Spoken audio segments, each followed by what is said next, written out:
Hello and welcome to the shed. In today's video I'm going to be introducing you to Robert Waring's 3 classes of saw cuts. Hope you enjoy. So for those of you unfamiliar with Robert Waring, he was quite a renowned woodworker in England.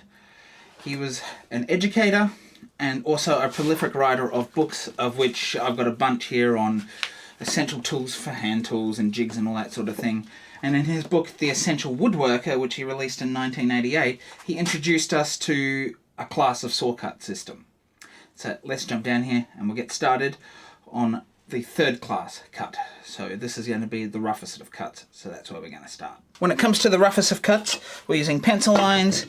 You probably still use a square, or if you've got a nice shiny saw, if you can line up the reflection, which I can't see from this angle, but if you can line the reflection of the wood up so it's nice and straight, and this was apparently a common practice, so you'd line it up till it's nice and straight and then you'd whip the line across and that'd be square, because the mirror image is identical and so that gives you the straight lines.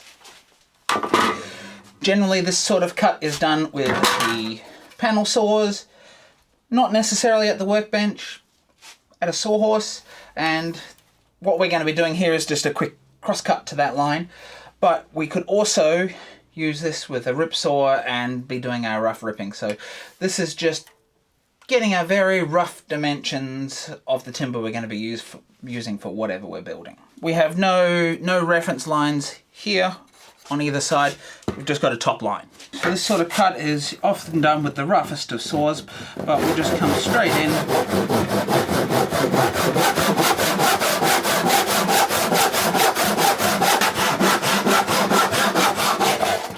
So if we look at this, we can see chipping, it's not necessarily square on the edge here, it's roughly square because you're still using proper sawing techniques, but it's not the squarest, and as we can see it's a very rough cut because we haven't used a very fine saw, we've used quite a rough saw here, because this is not our final dimensions by any means, it's just our rough dimensions getting ready from the roughed timber for our project. So that brings us into the 2nd class. Now, what is the 2nd class? Well, when it comes to the 2nd class, we're looking for accuracy, but we don't really care about the appearance. Now, the best way to demonstrate this is with a tenon cheek. So, where we cut this face here of a tenon. So, what we will be doing, however, is doing all our markings using a knife or a cutting gauge. You don't really want a scratch gauge for this. The idea is that we're actually cutting, we're severing the fibers. So if we're doing a cheek like this, we will come in with our marking gauge, wrap it around like so, and we can also use a knife for this. So let's jump down here and we'll mark the baseline in for this before we move on. We have our tenon marked in here. You'll have to excuse this extra line because I used this for something once before.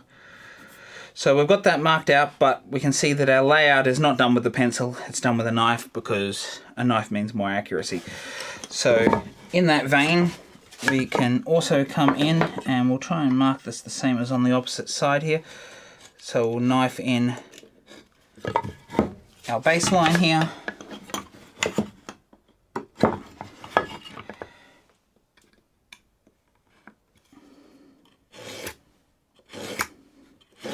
Just a few light passes.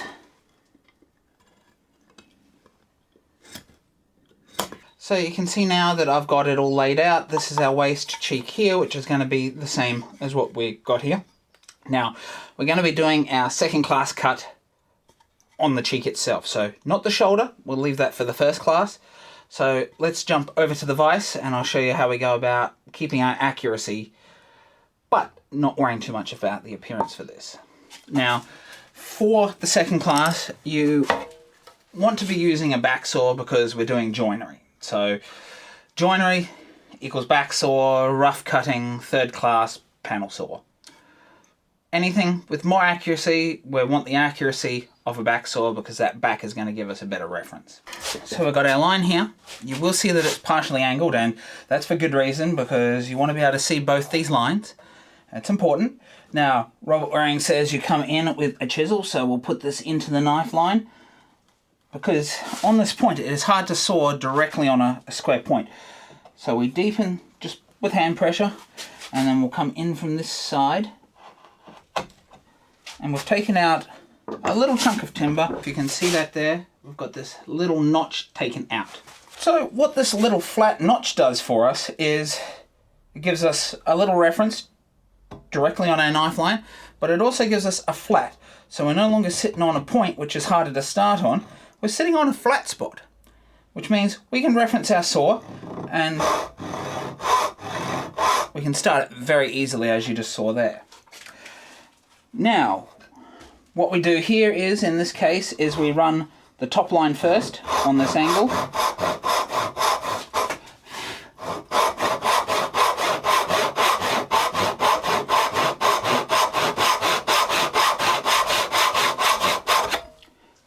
If we look at this, we've established a line across the top, which I've shown you a number of times, and we've gone maybe 5 millimeters deep. So what that does is it's giving us a reference to square across the top. Now all our sawing is concentrated on this line here. Simply come straight back in, and we just watch our line here, and that top kerf is going to guide our saw. As long as we're using proper sawing technique, and we're not putting too much pressure on it and just letting the saw do the work, it's going to guide that line, or that kerf will guide the saw.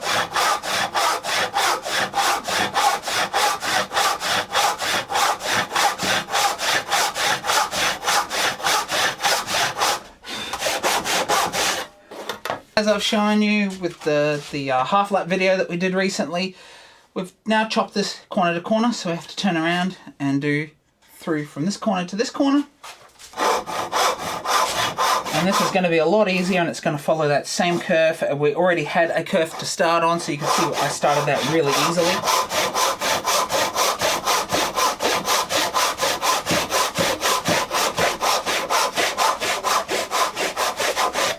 So now we've roughly done that. We have that triangle that we need to remove, so let's just continue that down.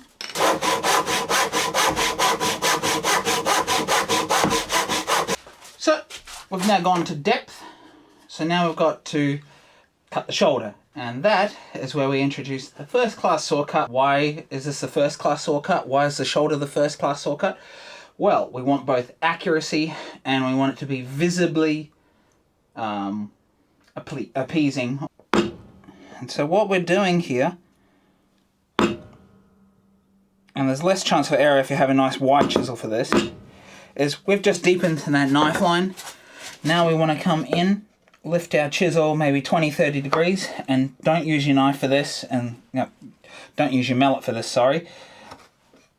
You should be able to just use pressure, particularly in pine like this. Some hardwoods I found that you might need a mallet, but you shouldn't need to. And so what we've done now is we've given ourselves a ridge, a groove, a V-notch, whatever you want to call it, and that is going to give us the accuracy of our cut. Now, I like to come in on the side here. Robert doesn't mention doing this, but I like to come in on the side that I'm going to start, give myself a little flat here like we do with the second class cut. I just prefer that because I find it does a better job. So now we want to be coming in with our saw. If it's a crosscut, generally you'd use a crosscut saw, but for shoulders I've found that a fine rip cut does a fine job, and this one was quite a fine saw at about 15 teeth per inch. So we're going to still get a nice clean cut doing this, but you can use a crosscut if you've got a back saw and a crosscut.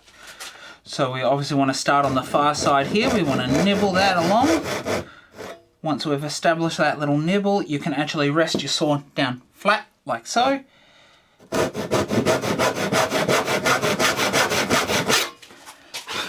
We've now established our curve across the top here. Now all we need to do is saw to the line.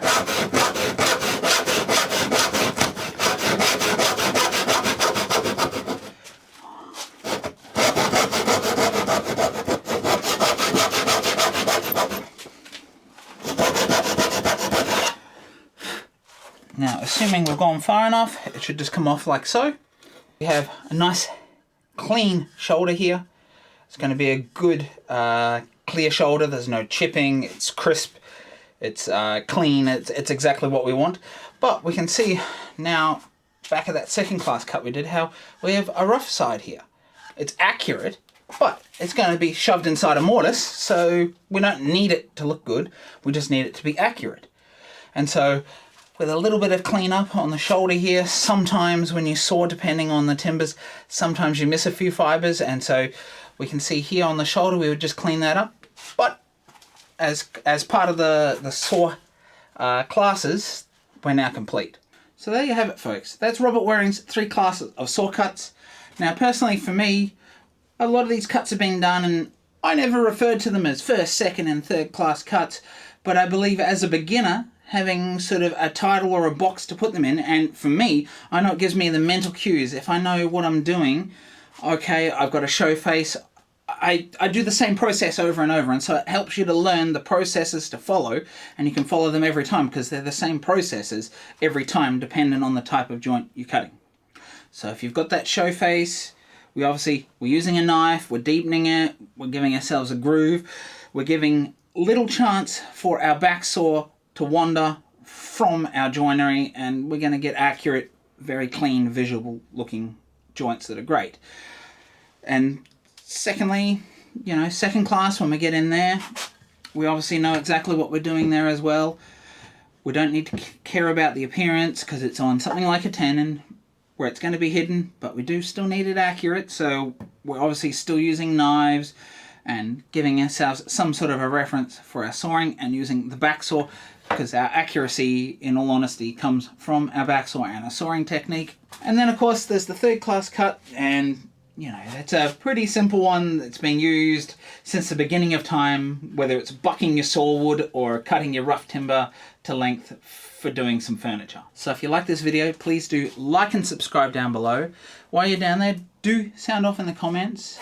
Have you been familiar with this class system of saw cuts?